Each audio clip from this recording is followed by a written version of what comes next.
Dios es amor, por eso es paciente, por eso es bondadoso, por eso es bueno, corrige en amor y no con dureza, no con violencia, no juzga utilizando el pasado, ¿no? El Señor lo que perdona o olvida. Bienvenidos a Vida por Vida. Te invitamos a escuchar este mensaje con nosotros. ¿Qué tal? ¿Cómo estás? Realmente es un privilegio poder estar aquí contigo y quiero hacerte saber algunas preguntas que en algún momento me han hecho. Como, Rocío, ¿qué es el amor? ¿Qué hace el amor? ¿Qué no hace el amor? Y bueno, la mejor respuesta la podemos obtener en la Biblia. En 1 Corintios capítulo 13, versículo del 4 al 5, dice, el amor es paciente, es bondadoso, el amor no es envidioso, ni jactancioso, ni orgulloso, no se comporta con rudeza, no es egoísta, no se enoja fácilmente, no guarda rencor. Otra de las preguntas que me han hecho es, ¿quién es amor? ¿O cómo reconozco el amor en alguien? También la Biblia contesta esas preguntas. En 1 de Juan, capítulo 4, versículo 8. El que no ama no conoce a Dios, porque Dios es amor.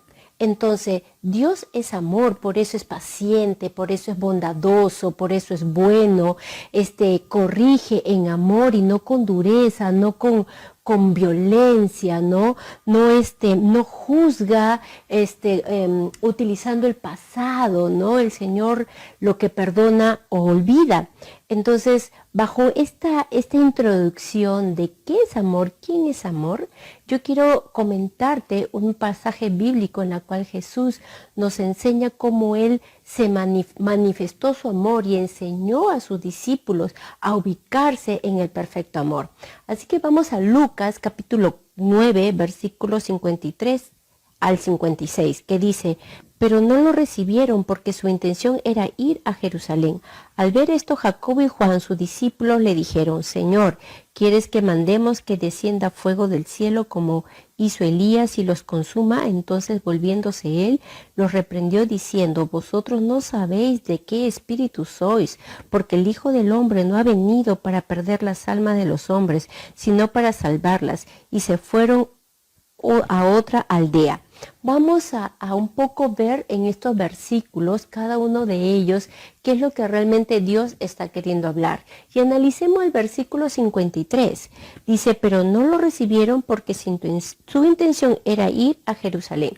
Versículos anteriores manifiesta que Jesús, su intención era ir a Jerusalén, pero pasar por esta ciudad, y en esta ciudad no quisieron recibirlo porque sabían que se iba a ir a Jerusalén. ¿Quiénes eran esta ciudad? ¿Por qué no quisieron recibirlos? Esta ciudad era parte o vivían los samaritanos, ¿no? Estos samaritanos tenían un conflicto histórico con los judíos, ¿no? En la cual no se podían ni ver. Los judíos lo consideraban de una clase inferior, aún hasta los comparaban con los perros. A pesar que eran hermanos, porque los samaritanos vienen o proceden de las 10 tribus de Israel. Por pecado de sus reyes, el pueblo se dividió, quedándose 10 tribus y convirtiéndose en los samaritanos, y 2 tribus, ¿no? Donde quedaron los judíos con los de Benjamín, en la tribu de Benjamín, y ellos, los judíos, se consideraban los que eran del pueblo de Dios. Y los samaritanos se apartaron de las leyes porque se juntaron con los otros pueblos, se mezclaron con los otros pueblos y obtuvieron otros dioses. Entonces los judíos consideraban a los samaritanos como que inferiores, aún los comparaban como a perros, ¿no? Entonces no se mezclaban con ellos. ¿Cuál era la condición entonces de ese momento de los samaritanos? Acabo de decirte el contexto histórico, pero vamos a ver el contexto social. Ellos eran rechazados, no eran considerados pueblos de Dios, eran considerados hasta como perros. Si tú recuerdas, cuando Jesús se acerca a la mujer, a la samaritana, para pedirle agua, ella le responde a Jesús, ¿cómo se te ocurre pedirme a mí, yo siendo samaritana, agua y tú judío? ¿no? Entonces diciendo, oye, ¿qué te pasa? Nosotros ni nos hablamos.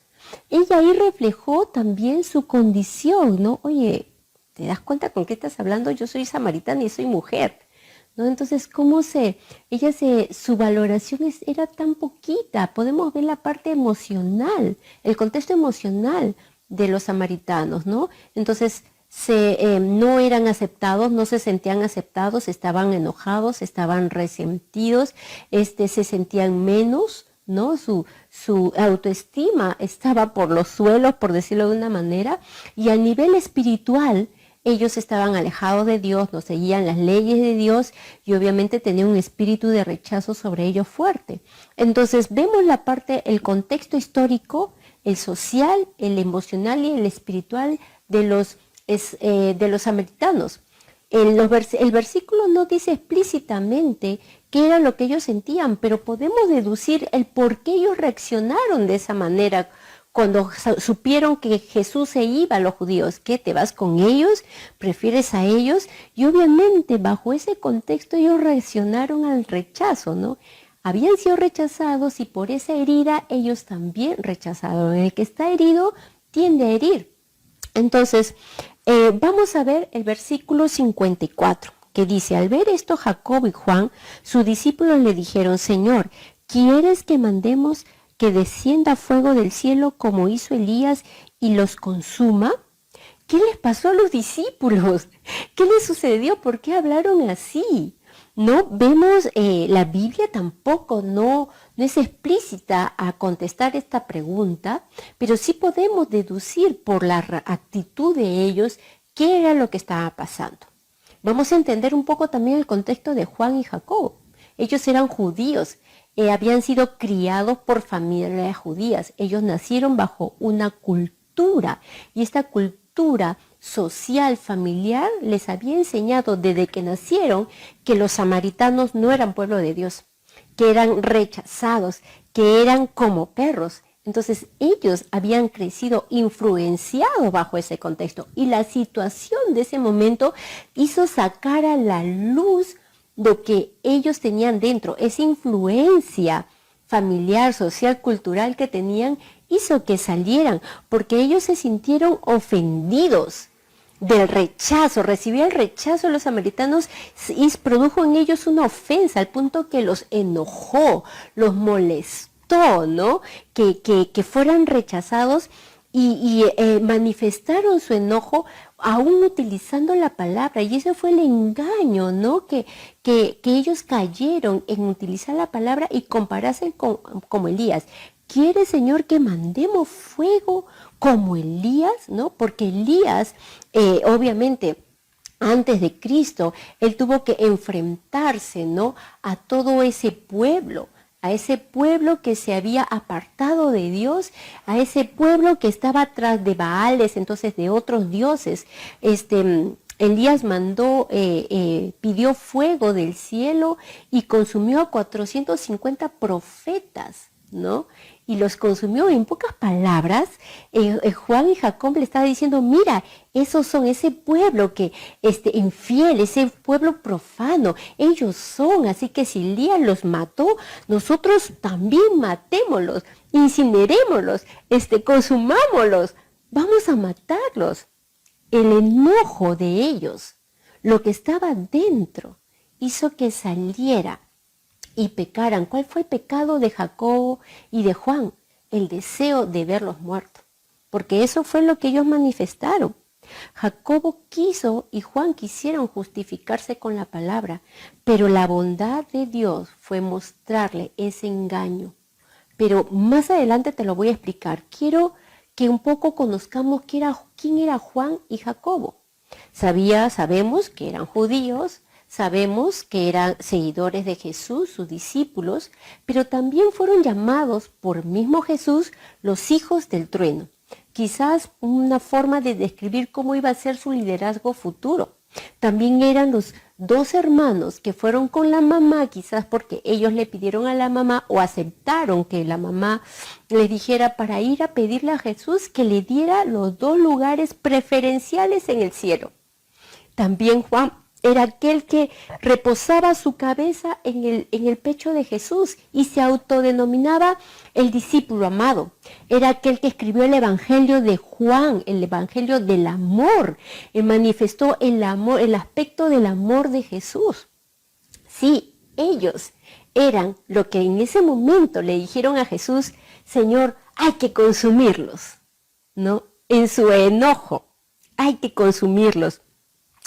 Pero el pero de Dios, ¿no? Los buenos peros de Dios. Le dice en el versículo 55. Jesús entonces, volviéndose, los reprendió, diciendo: vosotros no sabéis de qué espíritu sois. Los reprendió, dice, ¿cómo los reprendió Jesús? Nosotros tenemos un concepto equivocado de la palabra reprender, disciplinar, exhortar, corregir.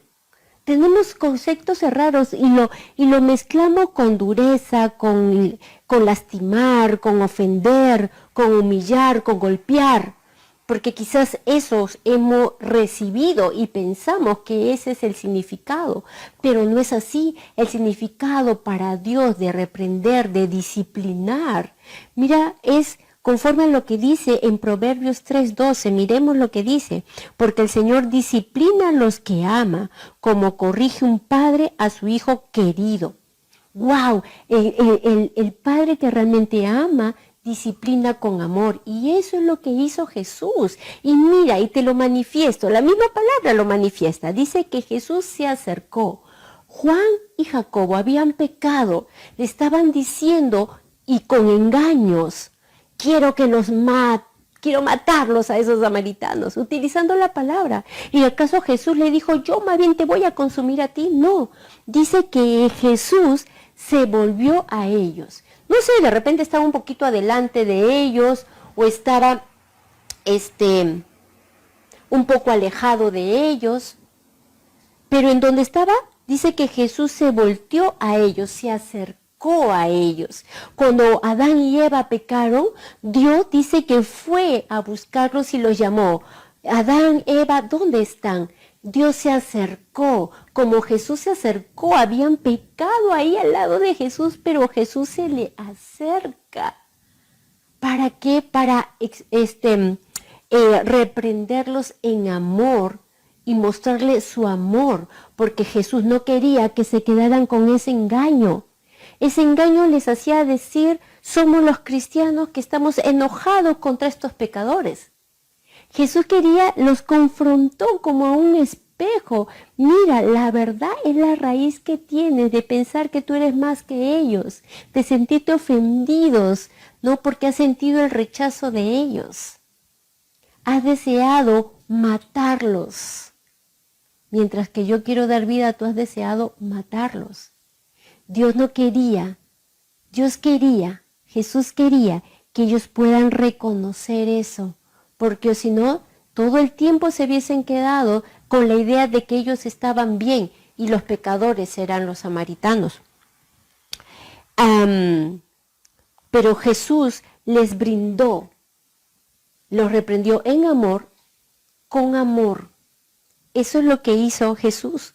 Porque, ¿y cómo? Brindándoles la verdad, la única verdad que los podía transformar para que ellos pudieran recibir el amor auténtico de Dios y darlos. Miren lo que dice en el versículo 56.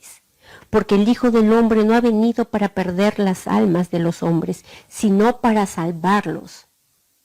Lo que hizo Jesús fue mostrarles el amor. Mira, fíjate, alíñate. Tú no me estás reconociendo. Al querer consumirlos y matarlos, te estás olvidando de quién soy yo, Juan. Yo he venido a amar, a salvar. Tu ira, tu enojo te está haciendo que te olvides de mí. Ubícate, mírame. Yo soy Dios de amor. Yo soy amor. Eso es lo que le estaba diciendo a ellos dos. Y yo no he venido solo para salvarlo a ellos que son pecadores, profanos y adúlteros. También a ti que estás ahorita pecando, siendo un asesino, porque estaba queriendo consumirlos, están queriendo matarlos. le estaba confrontando a que tanto ellos necesitaban un Salvador, los samaritanos, como ellos, como judíos, como tú y como yo. Necesitamos del amor de ese Salvador. Y se ve el proceso de crecer en esta verdad de Juan. Ahí, en esos 3 años, había caminado con Jesús, había caminado tan cerca del amor, ¿no? Aún se decía el discípulo amado, Juan, pero así mismo aún manifestaba sus áreas que tenía que ser restauradas por Dios, sanadas, tenía que ser transformadas, y ese proceso se fue viendo, y mira cómo lo aprendió, porque llegó a aprenderlo Juan, por eso predicaba, por eso hacía la obra del evangelio, ¿no? Iba por todas las naciones predicando el evangelio, porque lo aprendió, y lo dice en Primera de Juan capítulo 4, versículo 16, y nosotros hemos llegado a saber, wow, hemos llegado a saber y creer que Dios nos ama. Dios es amor. El que permanece en amor, permanece en Dios y Dios en él. Dice, llegamos a saber, porque al comienzo no lo sabían, no lo entendían bien, pero conforme en cada caminada con Jesús sobre la tierra, y aun cuando Él se fue y caminando con el Espíritu Santo, Él comenzó a entender realmente el verdadero amor, que estaba para todos, para todo aquel que cree en Él. Eso es lo que Él entendió. Juan pudo comprender que el amor es bueno, que Dios no nos daña, que su amor no nos daña, que quiere el bien para nosotros y nunca el mal. Dios responderá muchas de nuestras peticiones y quizás otras no, pero siempre nos dará lo que necesitamos. Nosotros no debemos olvidar quién es amor. No debemos olvidar de que Jesús vino para transmitirnos el verdadero amor, ubicarnos. El Señor nunca nos va a apartar, nos va a perdonar. Y mira lo que dice Romanos capítulo 8, versículo 38 al 39. Pues estoy convencido que ni la muerte ni la vida, ni los ángeles ni los demonios, ni lo presente ni lo porvenir, ni los poderes, ni lo alto ni lo profundo, ni cosa alguna de toda la creación podrá apartarnos del amor que Dios nos ha manifestado en Cristo Jesús nuestro Señor. No hay perdón que Dios no otorgue. No hay arrepentimiento que Dios no acepte. No hay nada que nos separe del amor de Dios. Nada. Él siempre nos va a amar con su amor perfecto. Dios es amor y aquel que conoce a Dios puede amar. Y si tú conoces a Dios, tú puedes amar. Y ahí está tu pregunta contestada. ¿Cómo vas a reconocer que alguien te ama si esta persona conoce a Dios? Más allá de tus imperfecciones y errores, más allá de las imperfecciones y errores de la otra persona, si conocemos a Dios, su amor nos va a transformar, su amor nos va a moldear y nos va a ayudar a nosotros poder decir como Juan, hemos llegado a saber y a creer que Dios es amor, y que Él nos ama, y que el que permanece en amor permanece en Dios, y Dios permanece en Él. Y yo te agregaría que para siempre, por la eternidad. Conozcamos al dador de la vida, conozcamos a la esencia del amor, y en esa verdad, en esa transformación de su verdad, nosotros vamos a poder entender su amor, recibirlo y poder darlo. Y saber que ni siquiera nuestros propios pecados nos apartarán de Él. Porque Él ha dado su vida por nosotros. Porque ama a la humanidad y quiere que todos vengan al conocimiento de su amor, de su gracia. Vamos a orar, dándole gracias a Dios por su amor y pidiéndole que nos ayude a poder saber y creer que Él es amor y poder nosotros amar y llevar el amor de Dios a otros.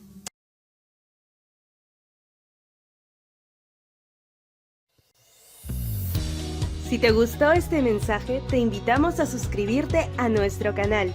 Nosotros somos Vida por Vida de Lima, Perú, honrando a Dios y haciendo discípulos.